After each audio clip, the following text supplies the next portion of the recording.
আসসালামু আলাইকুম। Expert holiday 365 এর পক্ষ থেকে সকলকে জানাই আন্তরিক অভিনন্দন। আশা করি সকলেই অনেক অনেক ভালো আছেন। আজকের আলোচনার মূল বিষয়টা হচ্ছে যে সেনজিন ভিসা পেতে হলে কোন বিষয়টার উপর আপনার একটু লক্ষ্য রাখা উচিত, অর্থাৎ জাস্ট কোন দিকটা আপনি যদি একটু ফলো করেন সেক্ষেত্রে আপনি এই সেনজিন ভিসাটা পেয়ে যেতে পারেন খুব সহজে।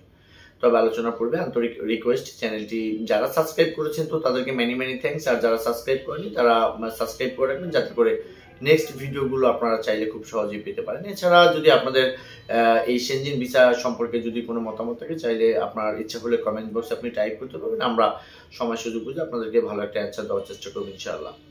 বন্ধুরা, সেনজিন ভিসা নিয়ে আসলে কথা বললে ভিডিওটা অনেক অনেক লম্বা হয়ে যায়, তো আমি একটু সংক্ষিপ্ত আকারে আপনাদেরকে বলতে চাচ্ছি যে সেনজিন ভিসার জন্য তো আসলে আপনারা প্রতিনিয়ত অ্যাপ্লাই করে যাচ্ছেন বোরাক টাওয়ার বনানীতে, তাই না? তো সেনজিনের আরও কিছু এরিয়া আছে, যেমন আপনার Italy, Spain, Portugal, France, Germany সমস্তগুলোই কিন্তু আসলে সেনজিন এরিয়া। তবে এই সেনজিন ভিসা বর্তমান সময়টাতে কিন্তু আসলে আপনি চাইলেই যে ভিসা পেয়ে যাবেন তা কিন্তু না। আবার যদি আপনি কৌশল করে যদি আপনি ফাইলটাকে সাবমিট করতে পারেন সেক্ষেত্রে কিন্তু আসলে আপনি ভিসা থেকে বঞ্চিত হবেন না বলে আমরা আশাবাদী। সেটা হচ্ছে যে আপনি বাজার যতই করেন না কেন, রান্নাটা যদি স্বয়ংসম্পূর্ণ না হয় সেক্ষেত্রে কিন্তু সেই খাবারের কোনো টেস্ট পাওয়া যায় না। সেক্ষেত্রে আমরা দেখেছি যে এই সেনজিন ভিসা পেতে হলে আপনাকে অনেক কিছু করতে হবে, এটা সেটা এমনটা বলে আমি আপনাদেরকে খুব পেইনটা বাড়াতে চাই না। তবে আপনাদেরকে আমি যেটা বলতে চাই সেটা হচ্ছে যে আপনি ভিসা অফিসারের কাছে প্রুফ করতে হবে যে আপনি ওখানে গেলে আপনি বাংলাদেশে ব্যাক করবেন কিনা। এই জিনিসটা যতদিন পর্যন্ত আপনি নিশ্চিত না করতে পারবেন বা ভিসা অফিসারকে স্যাটিসফাইড না করতে পারবেন ততদিন পর্যন্ত আপনি ধরেই রাখতে পারেন এই সেনজিন ভিসা ওরা আপনাকে কোনোদিনই দিচ্ছে না। অনেক সময় আছে যে অনেক ভালো ডকুমেন্টেশন নিয়ে বা অনেক প্রচুর পরিমাণ document, bank balance, property valuation, tin tax পর্যাপ্ত, তারপর হচ্ছে ট্রাভেল হিস্টরি হিউজ থাকার পরেও ভিসা থেকে বঞ্চিত করেছে। আবার আমরা কিন্তু এর মাঝে বেশ কয়েকটা ভিসা করেছি, এখানে আছে আরেকদিন আপনাদেরকে দেখাবো। সেটা হচ্ছে যে মাত্র ইন্ডিয়া ভিজিট করা ছিল, ব্যাংকে 7 থেকে 8 লক্ষ টাকা ছিল, টিন ট্যাক্স একেবারে খুব যে বেশি হিউজ পরিমাণ সে পে করেছে তা কিন্তু না, অ্যাসেট ভ্যালুয়েশন মোটামুটি ছিল, তার প্রফেশন জব ছিল, সে ভিসা পেয়ে গেছে।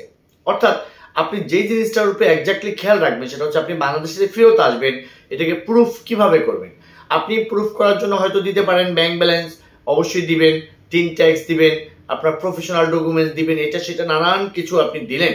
কিন্তু একটা ভিসা অফিসার সর্বপ্রথম আপনাকে যে জিনিসটার উপরে ফোকাসটা করবে সেটা কিন্তু আসলে আপনার কাভার লেটারটা দেখবে, অর্থাৎ আপনি আসলে কি বলতে চাচ্ছেন, অ্যান্ড দেন আপনার দেখবে হচ্ছে ট্রাভেল আইটিনারি, অর্থাৎ আপনি জেনুইন ট্রাভেলার কিনা। তো আপনার ভিসা অফিসার অনেকগুলো কাগজের পেপারসের মধ্য থেকে যখন আপনাকে এই কাভারিং লেটারটা দেখবে তখন কিন্তু আসলে ও বুঝতে পারবে যে আপনার বাংলাদেশে ইস্টাবলিশড কিরকম আছেন, ওইটা একটা অধ্যায় থাকবে। আপনার ব্যাংক ব্যালেন্স কিরকম আছে আপনি চাইলে কাভার লেটারে মেনশন করতে পারেন। আপনি পারপাস অফ ট্রাভেল, আপনি কেন ট্রাভেল করতে চাচ্ছেন, কাম ব্যাক অর্থাৎ ব্যাক টু বাংলাদেশে কেন ব্যাক করতে চাচ্ছেন, অর্থাৎ কজ অফ রিটার্ন কেন করতে চাচ্ছেন, এই যে বিষয়গুলো আছে এগুলো সমন্বয়ে কিন্তু আসলে ওরা আপনাকে একটা ডিসিশন মেক করবে, যে ওরা যখন বুঝবে যে আপনি একজন জেনুইন ট্রাভেলার, আপনি এখানে গিয়ে যাবেন, 10 দিন আপনি থাকবেন, দেন আপনি বাংলাদেশে ফেরত আসবেন, আপনি আপনার কর্মে নিয়োজিত হবেন, তখন কিন্তু ওরা ভিসা দেওয়ার জন্যই বসে আছে, তখন কিন্তু ওরা আসলে আপনাকে ভিসা দিয়ে দেবে। ভাই ব্রাদার, আপনাদেরকে আমি অনেকে আমার মাধ্যমে হয়তো অনেকে করেছেন যে আপনাদের অপরিকল্পিতভাবে ব্যাংকে প্রায় কোটি টাকা ছিলেন, আপনাদের ভিসা হয়নি, আবার এখান থেকে কিন্তু অনেকের ভিসা হয়ে গেছে, মাত্র 7 লাখ টাকা ব্যাংকে ছিল। তো আসলে ব্যাংকে প্রচুর টাকা দেখালে অথবা অনেক অনেক দেশ আপনি ভিজিট করলেই আপনাকে সেনজিন ভিসা দিয়ে দেবে এটা ভাববার একদমই অবকাশ নেই। তবে আপনার পাসপোর্টে যদি ট্রাভেল হিস্টোরি থাকে সেক্ষেত্রে ভালো, আপনার পাসপোর্টের সৌন্দর্য বৃদ্ধি হয়ে গেল।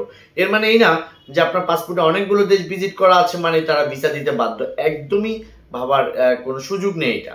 বন্ধুরা, আপনারা ঠিক ওই বিষয়টার উপর লক্ষ্য দিবেন, অর্থাৎ আপনার সমস্ত ডকুমেন্টস তো থাকবেই, পাশাপাশি আপনি কিভাবে প্রেজেন্ট করলেন, অর্থাৎ আপনার প্রেজেন্টেশনটা কিরকম, এবং আপনি যে আইটিনারিটা করবেন সেটা কতটুকু অথেন্টিক, অর্থাৎ যারা লিগেল ভিজিট করবে তাদের আইটিনারি কিন্তু একরকম থাকবে, আর যারা অগোছালো আইটিনারি করবে সেটা কিন্তু রিজেকশন পেপারে বর্তমান সময়তে লিখেই দিচ্ছে যে আপনার ইন্টেনশন সঠিক না, আপনার আইটিনারিটা অরিজিনাল হয়নি, এটার সাথে এটা ম্যাচ করে না, সো আপনাকে ভিসা থেকে বঞ্চিত করলাম।